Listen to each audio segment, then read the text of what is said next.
કોઈ પણ નેતૃત્વની એક કસોટી હોય છે કે પોતાના કાર્યકાળમાં પોતાને આવતા ઉત્તમ વિચારોને સાકાર કરવા માટે કેવી કાર્ય યોજના બનાવે છે.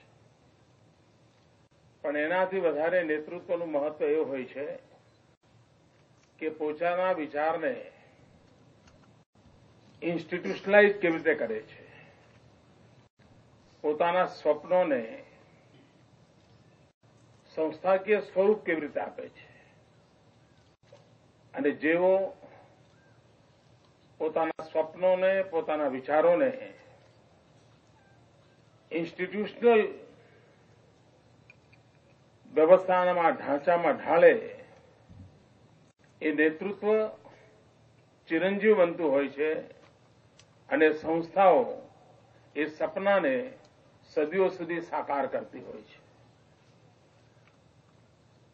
મોરબી શ્રી એચ.એમ. પટેલે એ પ્રકારનું નેતૃત્વ પ્રદાન કર્યું હતું કે એમને આવેલા ઉત્તમ વિચારોને સંસ્થાગત રૂપ આપ્યું અને વિચારો એ સપનાઓ એ સંકલ્પો આજે સંસ્થાઓ દ્વારા પરિપૂર્ણ થઈ રહ્યા છે.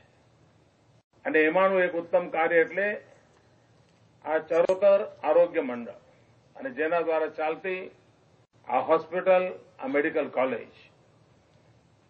આપણે જયારે 25 વર્ષ રજત જયંતિ ઉજવી રહ્યા છે ત્યારે એચ.એમ. પટેલની ઉમદા સેવાઓનો આદર કરીએ, એમને નમન કરીએ અને એમનામાંથી પ્રેરણા લઈને આપણે પણ કંઈ વધુને વધુ યોગદાન આપીને એમના સ્વપ્નને વધારે સમૃદ્ધ બનાવીએ. અને આપ સૌ એ કરવા માટે સામર્થ્યવાન છો. હું આપને આ રજત જયંતિ પર્વે અનેક અનેક શુભકામનાઓ પાઠવું છું.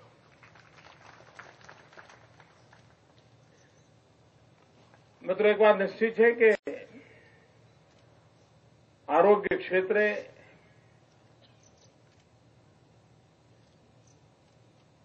કામ કરવાના હશે તો બે બાબતો પ્રાથમિક હોય છે.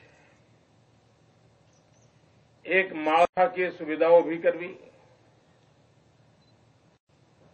અંતરિયાળ વિસ્તારો સુધી હોસ્પિટલો બને, આરોગ્યની સેવાઓ પૂરી પડે. અને બીજું મહત્વનું કામ હોય છે હ્યુમન રિસોર્સ ડેવલપમેન્ટ. ઇમારતો બને પણ ડોક્ટર ન હોય તેનો આત્મા જ ન હોય, પેરામેડિકલ સ્ટાફ ન હોય તેની પ્રાણશક્તિ જ ખતમ થઈ ગઈ હોય. અને તેથી આયોજન ટુ વે કરવાનું હોય છે. એક તરફ હ્યુમન રિસોર્સ ડેવલપમેન્ટ અને બીજી તરફ ફિઝિકલ ઇન્ફ્રાસ્ટ્રક્ચર. અને જયનાભાઈએ એ દિશામાં પ્રકાશ પાડ્યો છે. આપણે આગામી દિવસોમાં કેવી રીતે આ ક્ષેત્રમાં વધુને વધુ કંઈક કરી શકીએ એ માટે પ્રયત્નરત છીએ. બીજું એક મહત્વનું આરોગ્યનું પરિબળ હોય છે પ્રિવેન્ટિવ કેર માટેનો, એક સ્વસ્થ સમાજ માટેનો. એ પણ એટલું જરૂરી હોય છે. માંદા પડીએ ને મદદ લેવા જવું પડે એના બદલે માંદા જ ન પડીએ તો ઘણો બધો બોજ ઘટતો હોય છે. અને એના માટે મહત્વની બાબતો હોય છે હવા, પાણી અને ખોરાક એ શુદ્ધ મળે, પોષક મળે, પૂરતું મળે. આ રાજ્ય સરકારે એ દિશામાં પહેલ કરી છે.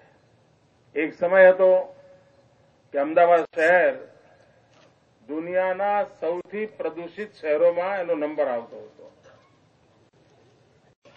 દુનિયાના સૌથી પ્રદૂષિત. અને હમણાં અઠવાડિયા પહેલા તમે ટાઈમ્સ ઓફ ઇન્ડિયાની હેડલાઇન વાંચી હશે કે સમગ્ર ભારતમાં સર્વે થઈને નક્કી થયું કે રહેવા વાળી ઉત્તમ કોઈ જગ્યા હોય તો અમદાવાદ છે.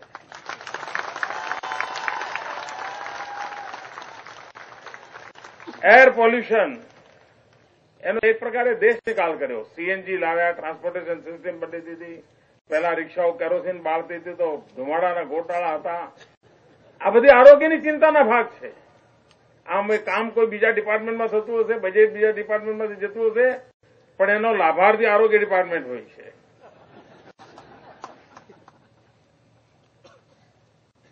એ જ રીતે પીવાનું શુદ્ધ પાણી અને પીવાના શુદ્ધ પાણીના તો બે લાભ હોય છે. આરોગ્યને હોય છે, પરંતુ અર્થશાસ્ત્રીઓ એમ કહે છે કે જો શુદ્ધ પીવાનું પાણી મળતું હોય તો જીડીપીમાં 4% ગ્રોથ થાય છે. કેટલી મોટી એની આડઅસરો પોઝિટિવ હોય છે.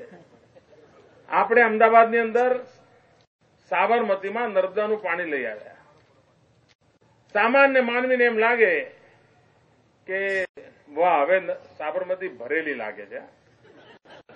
પુલ ઉપર વાવે તો આમ જોવાની મજા આવે છે, એને એટલું જ લાગે. પણ મિત્રો, એના જે લાભ થયા છે એ આરોગ્ય દૃષ્ટિથી જોઈએ તો સાબરમતીમાં નર્મદાનું પાણી આવ્યું, વર્ષો પછી સાબરમતીએ પાણી જોયું. દરેકના ગ્રહયોગો હોય છે ને ભાઈ. સાબરમતીના ગ્રહયોગો એવા હશે કે વિદ્યાર્થીને કહો આજથી 10 વર્ષ પહેલા કે તો સાબરમતી ઉપર નિબંધ લખ, તો એ લખે કે નદીની અંદર સર્કસ આવે છે,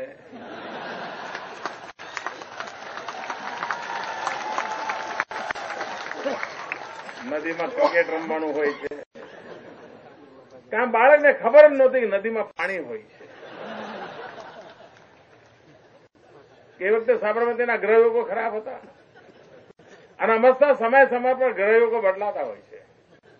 આપણે ત્યાં એક જમાનો હતો, સંતોષીમાના ગ્રહયોગો એટલા મજબૂત હતા કે જય સંતોષીમાના વ્રત ગામો ગામ ચાલતા હતા. હમણાં શનિ મહારાજના ગ્રહ મજબૂત છે, ચારે તરફ શનિની પૂજા ચાલે છે. તો સામાન્ય માનવીને એમ લાગે કે નદી બે કાંઠે છે, પરંતુ સાબરમતીમાં નર્મદાનું પાણી આવવાના કારણે બધા વોટર ટેબલ ઉપર આવ્યા અને જે પ્રકારનું ફ્લોરાઇડયુક્ત પાણી અમદાવાદને પીવું પડતું હતું એમાંથી એની મુક્તિ થઈ અને એઝ ગુડ એઝ બિસ્લેરી પાણી સીધું ટ્યુબવેલમાંથી આજે મળે છે. કારણ કુવાના શુદ્ધ પાણી ઉપર આવવા માંડ્યા અને એનું પરિણામ એ આવ્યું છે કે એક સમય એવો હતો કે જરા આપણે ત્યાં એક અઠવાડિયું વરસાદની હેલી થઈ હોય તો અમદાવાદમાં પહેલા પાના પર ફોટા આવતા હતા કે હોસ્પિટલની લોબીમાં બધા પેશન્ટ પડ્યા છે, ગરીબો બધા બિચારા મેલેરિયા અને ટાઢીઓ તાવ ને બધા ટટડી રહ્યા છે. શુદ્ધ પાણીને કારણે ગયા 8 વર્ષમાં કોઈ એપિડેમિકની એક પણ ખબર આપણે વાંચી નથી. પ્રિવેન્ટિવ હેલ્થ માટેની આ ચિંતા અને એની સાથે ગુજરાતમાં એક સમય તો 4000 ગામોમાં ટેન્કરથી પાણી જતું હતું. આજે ગુજરાત ટેન્કર ફ્રી છે. ફ્રી ટેન્કર નહીં,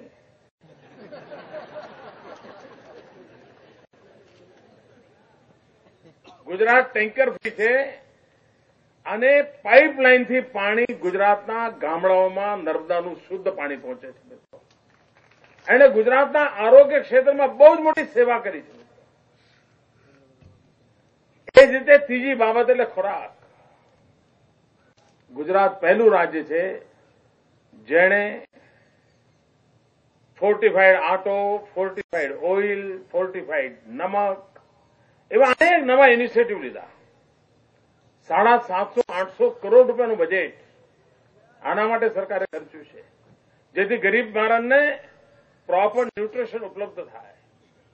આદિવાસી વિસ્તારની દીકરીઓ, કિશોરીઓ એમનો શારીરિક વિકાસ થાય,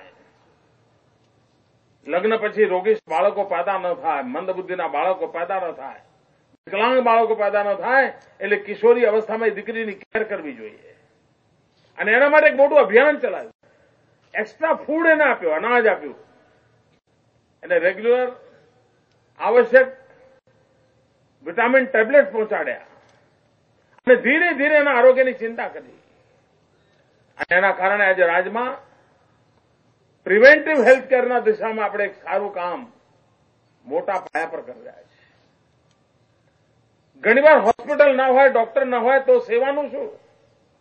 આપણા દેશમાં ગલીપતિથી લઈને રાષ્ટ્રપતિ સુધી અમુક બાબતોમાં થોડો સમય લાગતો હશે.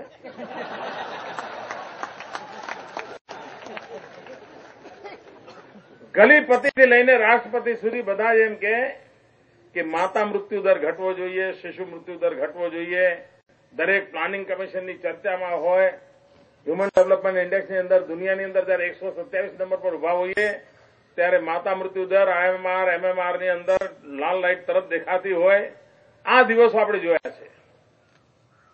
સમગ્ર દેશ પાસે ગાયનેકોલોજી ડોક્ટરો નથી, સરકાર પાસે. આખા દેશમાં સરકાર પાસે જેટલા ગાયનેકોલોજી ડોક્ટર છે, આપણે ગુજરાતે પબ્લિક પ્રાઇવેટ પાર્ટનરશીપનું મોડેલ લીધું અને 1000 કરતા વધારે ગાયનેકોલોજીસ્ટ ડોક્ટર જોડે સરકારે કરાર કર્યા અને એક ચિરંજીવ યોજના બનાવી અને ગરીબી રેખા નીચે જીવનારી કોઈ બી માતા પ્રસૂતા એ આજે જે ડોક્ટરો સાથે એમઓયુ કરાયા છે એના ત્યાં સુવાવડ માટે જાય તેનો બધો ખર્ચો સરકાર ઉપાડે છે. રેગ્યુલર એની ડિલિવરી હોય તો એનો ચાર્જ અલગ છે, સિઝેરિયન કરવું પડે અલગ ચાર્જ છે. એવી જ રીતે પીડિયાટ્રિશિયન ડોક્ટરો સાથે એને જોડ્યા અને બાળ સખા યોજના શરૂ કરી.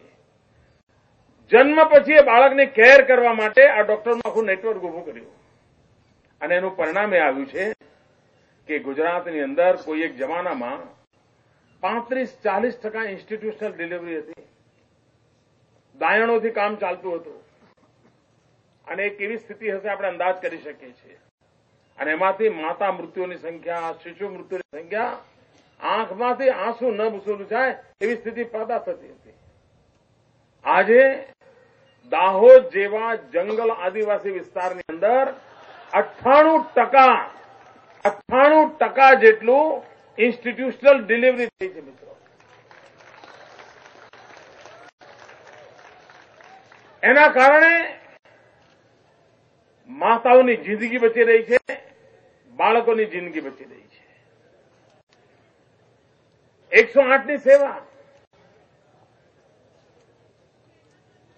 પહેલા સામાન્ય મુજબ એ જેમણે ત્યાંથી બોલ્યા ને માહિતી અધૂરી છે, માફ કરજો મને, અને જો કેન્દ્રની યોજના હોય તો મહારાષ્ટ્રમાં પહેલા ચાલુ કરે, ત્યાં એમની સરકાર છે.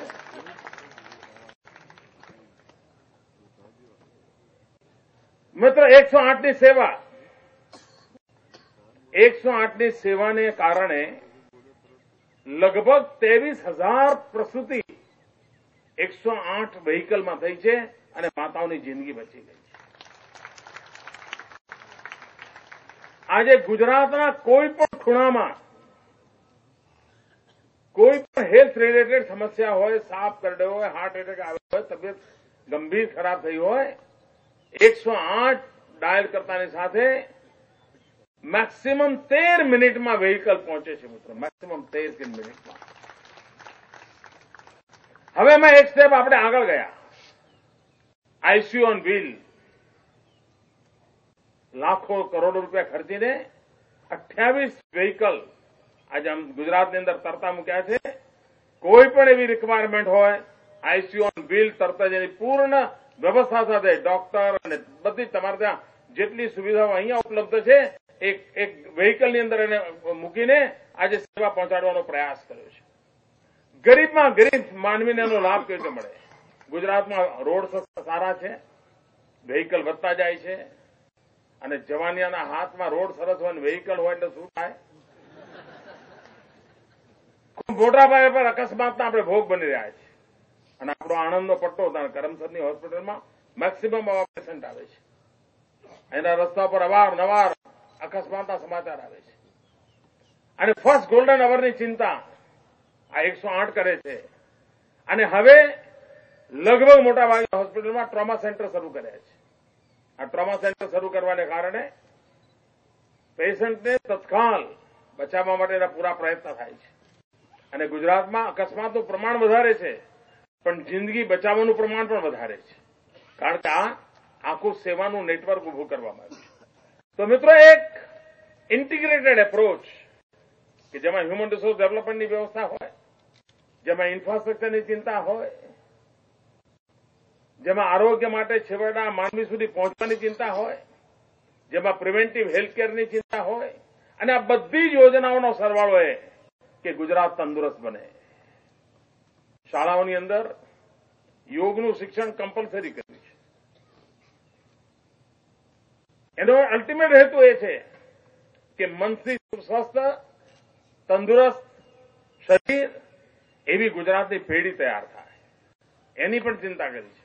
હમણાં ખેલ મહાકુંભનો કાર્યક્રમ કર્યો. આપણે ગુજરાતનો જવાનીઓ રમવાનું તો ક્યાં રમે? ટીવી પર રમે. ખુલ્લા મેદાનમાં જનારા સંખ્યા ઘટતી જતી હતી. હું ઘણીવાર ગુણોત્સવમાં બાળકોને પૂછું કે દિવસમાં 4 વખત શરીર પસીનેથી રેબઝેબ થાય છે, એવું દોડધૂપ કરે છે એવા બાળકો કેટલા છે? તો શાળામાં માંડ એકાદ બાળક એવું મળે કે જે દિવસભર એટલી દોડધૂપ કરે છે કે 4 વખત પરસેવો નીકળતો હોય. હવે એવું કેવો નવજવાની હોય કે જે મહેનત કરતો ન હોય ને એના શરીરમાંથી પરસેવો ન નીકળતો હોય. આ કમનસીબ બાબતો છે. મિત્રો, આપણે ખેલ મહાકુંભને પ્રોત્સાહન આપ્યું. હમણાં 2 દિવસ પહેલા ખેલ મહાકુંભનો કાર્યક્રમ પૂરો થયો. 18 લાખ લોકો એમાં ભાગ લીધો. ગુજરાતમાં 18 લાખ લોકો. એ બધી આરોગ્યને અનુરૂપ બાબતો છે. પ્રવૃત્તિ થતી હશે યુવકો માટે, યુવક સેવા સાંસ્કૃતિક પ્રવૃત્તિના માધ્યમથી, પણ આ બધી ચીજો આરોગ્યને અલ્ટિમેટલી જઈને મળતી હોય છે. અને મારા માટે આનંદની બાબત હતી કે 88 રમતોની અંદર ગુજરાતે એના જૂના બધા જ રેકોર્ડ બ્રેક કરી દીધા. એનો કે નેશનલ લેવલ પર પોતાનું કાઠું કાઢે એવા ગુજરાતના ખેલાડીઓ તૈયાર થવા માંડ્યા છે. રમત રમતા રમતા પણ આરોગ્યની ચિંતા કેમ થાય એની કેર કરી. વાંચે ગુજરાત અભિયાન ચલાવ્યું. તંદુરસ્ત મન માટેના નિર્માણની કોશિશ આદરી. તો એક પ્રકારે હ્યુમન સેન્ટ્રિક ડેવલપમેન્ટનો વિચાર, માનવ કેન્દ્રીય ડેવલપમેન્ટનો વિચાર, એને ચરિતાર્થ કરવાનો ગુજરાત પ્રયાસ કરી રહ્યો છે. અને એમાં આ પ્રકારની ઇન્સ્ટિટ્યુશન્સમાંથી યોગ્ય માનવ બળ તૈયાર થાય. અહીંયા જે પેશન્ટ્સ આવે છે એ તંદુરસ્ત થઈને જાય. અને આપણે ઈશ્વરને પ્રાર્થના કરીએ કે હોસ્પિટલો ખાલી રહે.